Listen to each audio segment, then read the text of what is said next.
After one of the hottest starts a running back could have into the NFL in 2016, his rookie year, Ezekiel Elliott ran for 1,600 yards, 15 touchdowns.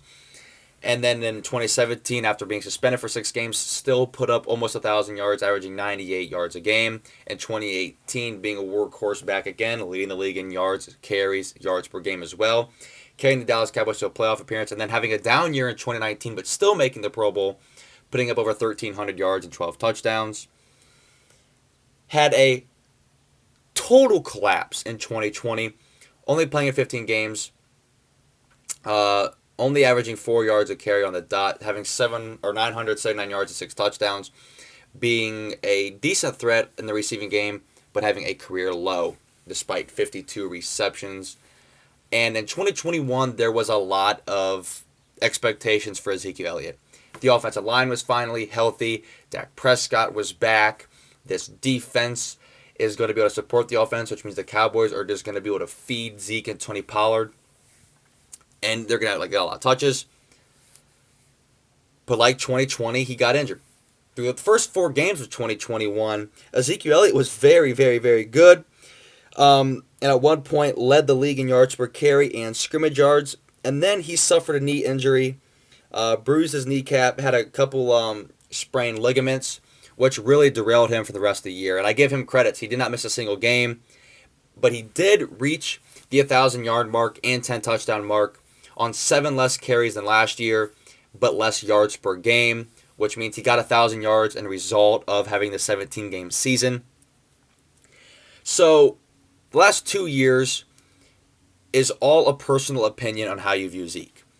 So there is no in between. You either think Ezekiel Elliott is a top back and is elite, or you think he's washed. I am on the side that he is an elite back, but he has a short wire right now and has a lot of high expectations. Or I should say on a short leash. And I'm going to go through those.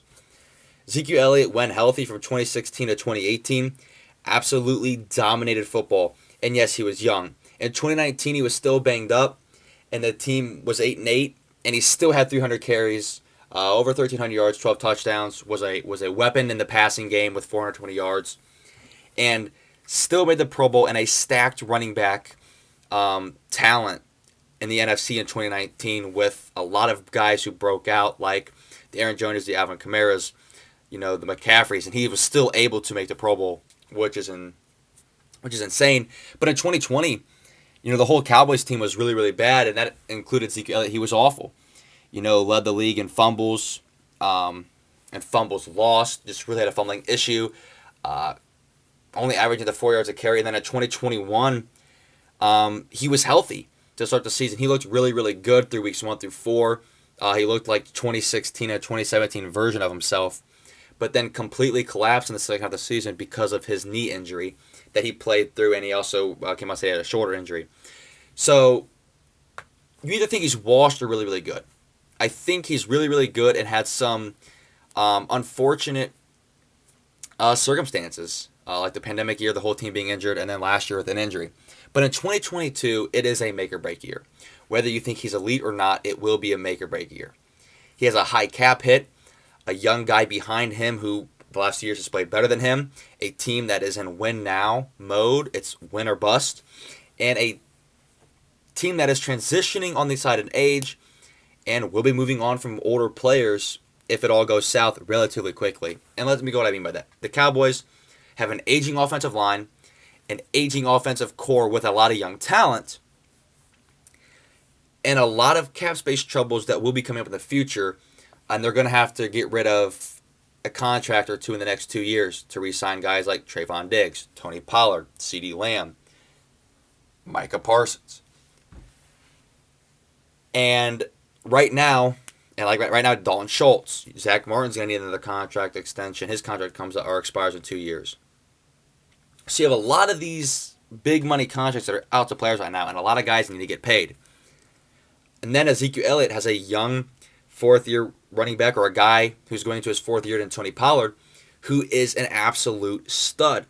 The Cowboys aren't going to give the ball to somebody who's getting 4 yards a carry and is struggling and can't stay healthy. They're going to give the ball to this elite, explosive young running back who absolutely shreds defenses, leads the league in yards per carry, is elusive, breaks tackles, and is a threat in the passing game and running game and special teams.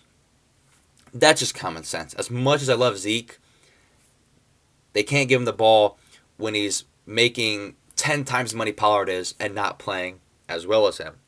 And 2022, this offensive line is aged, but it should be healthy. Tyler Smith, I don't know if Tyler Smith is going to play left guard or not. I hope he does because he looks absolutely phenomenal in camp so far. Tyler Biadasz in a make-or-break year. Zach Martin, the best guard in football. And then Terrence Steele, who's going to be the full-time starter, I'm assuming.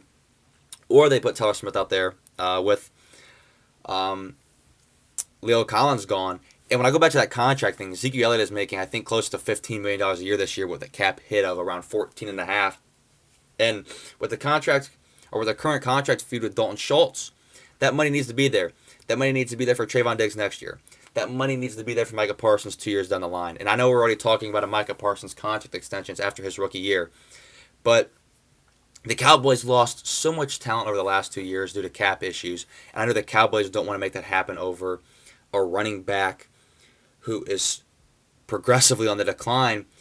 And that's why 2022 is a make-or-break year for him. Because if Ezekiel Elliott goes off, the Cowboys are going to keep him.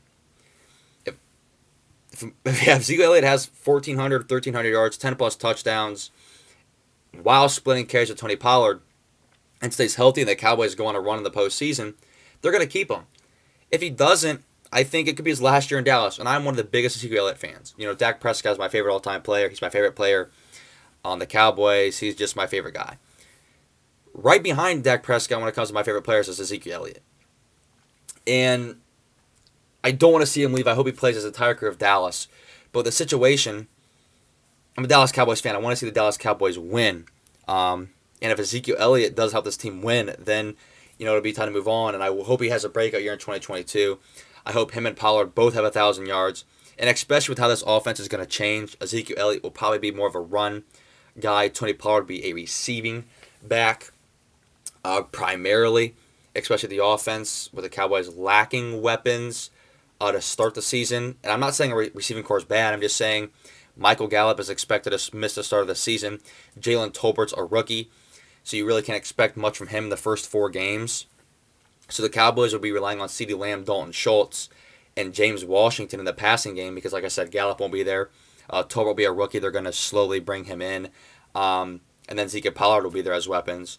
So, yeah, 2022 is a make-or-break year for Ezekiel Elliott. It is a make-or-break year for the entire Cowboys team as they're in win-now mode, and their championship window or competition in the NFC East window is on a fast close, especially with the offseason that the Eagles had. And I don't think the Eagles are a threat to win the division this year. I think the Cowboys will still go 6-0 in their division, if I'm being completely honest. But the Eagles are building something, and they will be very, very competitive in about 2 to 3 years. So Ezekiel Elliott is the biggest make-or-break guy this year. But really, everybody on the Cowboys team as a whole, is make-or-break. And that's today's video. I'll be back with another video here soon. Thank you guys for watching, and let me know what you guys think down in the comments below. Thanks.